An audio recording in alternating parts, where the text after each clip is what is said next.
نحمده ونصلي على رسوله الكريم اما بعد اعوذ بالله من الشيطان الرجيم بسم الله الرحمن الرحيم ولئن أتيت الذين أوتوا الكتاب بكل آية ما تبعوا قبلتك وما أنت بتابع قبلتهم وما بعضهم بتابع قبلة بعض وَلَئِنِ اتَّبَعْتَ أَهْوَاءَهُمْ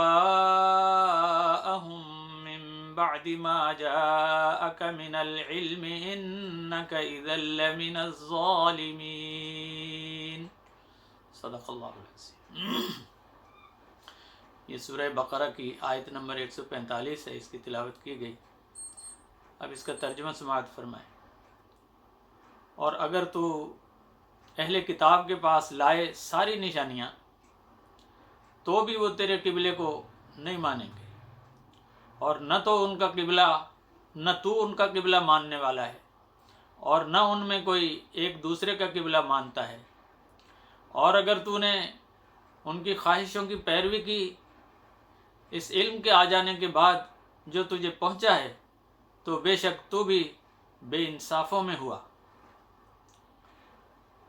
میرے محترم ناظرین و سامعین، السلام علیکم ورحمۃ اللہ وبرکاتہ۔ اس آیت میں یہودیوں کی ہٹ دھرمی اور ضد بیان کی گئی ہے۔ اللہ تعالی ارشاد فرما رہے ہیں کہ اے پیغمبر صلی اللہ علیہ وسلم، تو اگر اہل کتاب کو اپنی پیغمبری کی ساری نشانیاں دکھا دے، خانہ کعبہ کے اصلی قبلہ ہونے کے تمام دلائل بھی بیان کر دے، وہ پھر بھی اسے قبلہ ماننے کو تیار نہیں ہوں گے، بلکہ ضد، حسد، دشمنی اور ہٹ دھرمی کی بنا پر اپنے قدیم قبلے پر ہی قائم رہیں گے۔ اور چونکہ تمہیں ہم نے سب سے افضل اور حضرت ابراہیم علیہ السلام کا قبلہ عطا فرمایا ہے، اس لیے تمہیں ان کے ادنا قبلے کو ماننے کی کوئی ضرورت نہیں ہے۔ اسرائیل کی امامت ختم ہو جانے کی وجہ سے آپ کو ایک مستقل، اعلیٰ اور عالمگیر قبلہ دیا گیا ہے، لہٰذا اہل کتاب اس چیز سے نا امید ہو جائیں کہ آپ کبھی ان کا قبلہ مانیں گے۔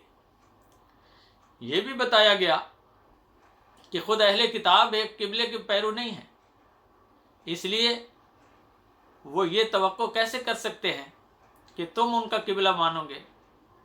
آخر میں خود پیغمبر اسلام صلی اللہ علیہ وسلم کو تنبیہ کی گئی ہے کہ اگر یہ جان لینے کے بعد کہ اصلی قبلہ خانہ کعبہ ہی ہے، آپ نے اہل کتاب کا کہا مانا اور ان کے قبلے کو اختیار کر لیا، تو تم بھی بے انصافوں میں شامل ہو جاؤ گے۔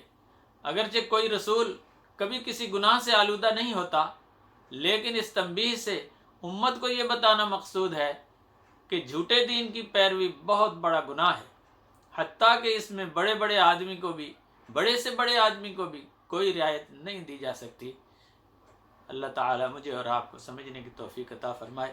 وآخر دعوانا ان الحمد للہ رب العالمین۔